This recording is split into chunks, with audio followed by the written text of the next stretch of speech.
Let's start with something that's very much on my mind, and that's the rate of climate change.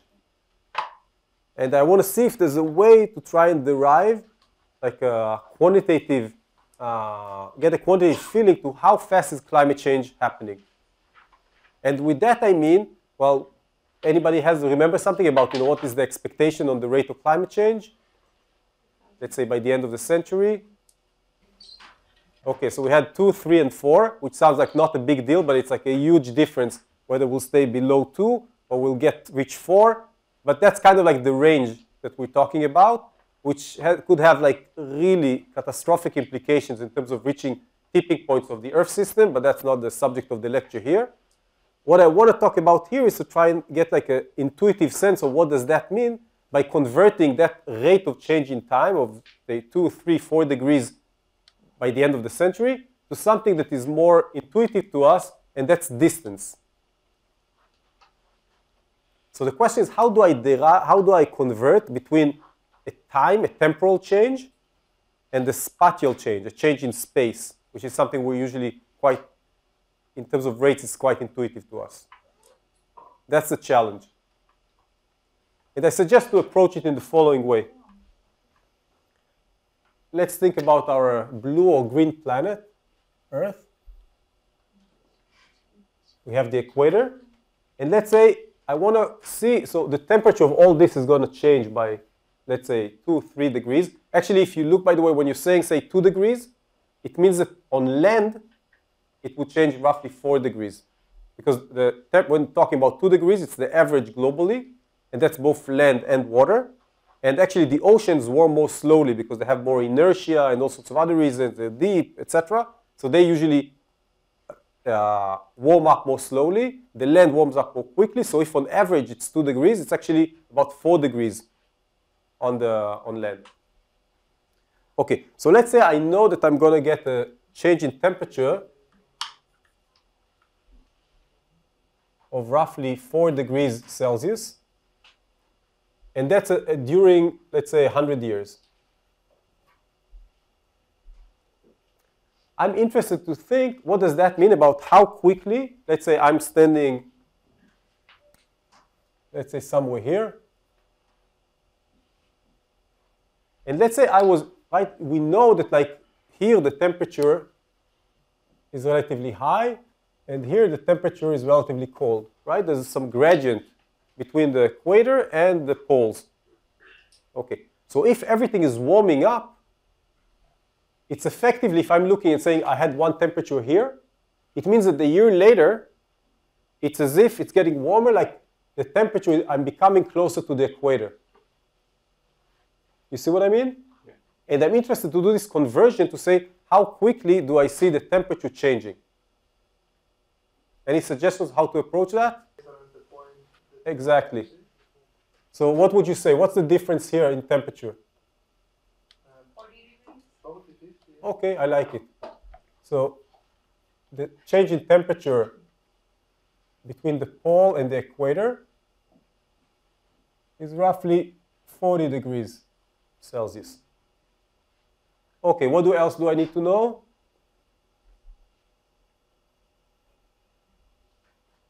I need to know something about the distance, right? Okay, so what is the distance between this and that? So the radius is like 6,000. So the radius is about 6,000. 6,000. I think you already know all the answers in the course are usually 10. So 10,000 square kilometers. Not square, 10,000 kilometers. Okay, that's roughly the circumference, or like 1/4 of the circumference of Earth. I think to a pretty good approximation, it's about right. Good.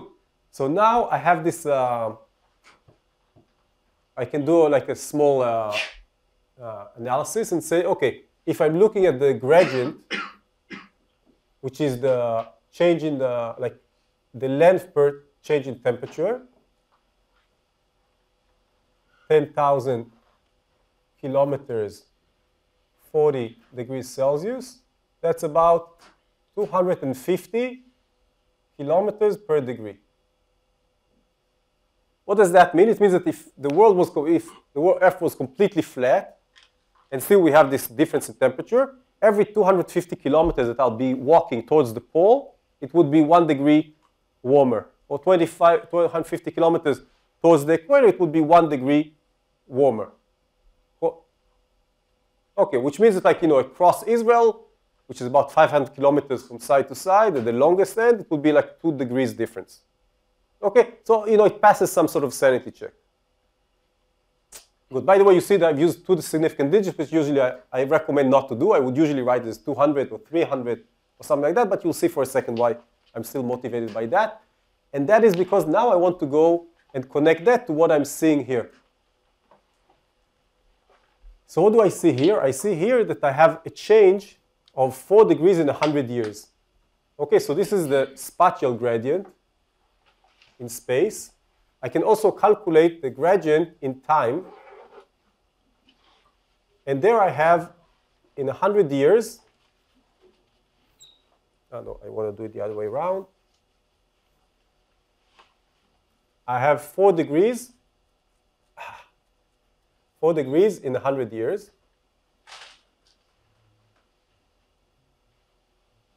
So that means 0.04 degree per year. I can now derive from these 2 things the thing that I was interested in, which is the velocity of climate change, which is roughly what? 10 kilometers. So the way to think how to combine them, you could look at it directly from the units. What are the units of speed? It's kilometers per year, right? So I have here kilometers per degree, and here I had degree per year. So if I just multiply them, I would get what I wanted. So 250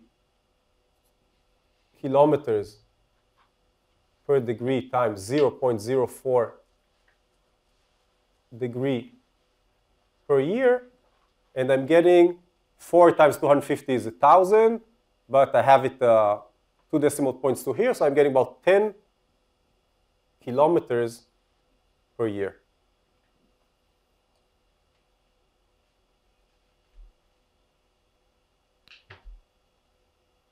We can also do it in, like, just, put in some, that's one way to think about every year. The line of equal temperature moves by 10 kilometers. If you're standing in place, it's as if you got 10 kilometers closer to the equator. Or if you want to stay, if you're a tree, and you want to stay in the same habitat in terms of temperature, etc., you should walk towards the pole 10 kilometers every year, except for the fact that trees could not walk. But, you have to disperse by 10 kilometers, which is a pretty fast thing, given that, your lifetime is usually many years. So you need to, your progeny, if they want to be born at the same place, they have to be born like 100 kilometers north or something like that. 10 kilometers per year. It's also, just to make it, it's good to play with different units, about like 1 kilometer per month.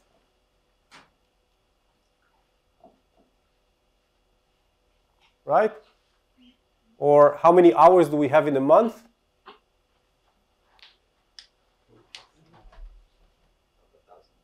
So we have 30, 24, so about 1,000.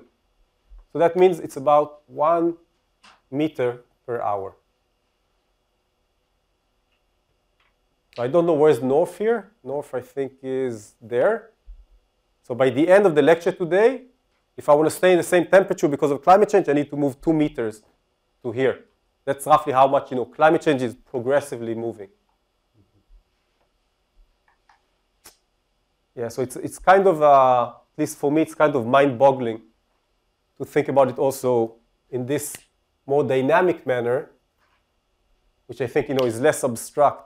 Of, by the end of the century, something would happen. You could see, every year, it's moving forward.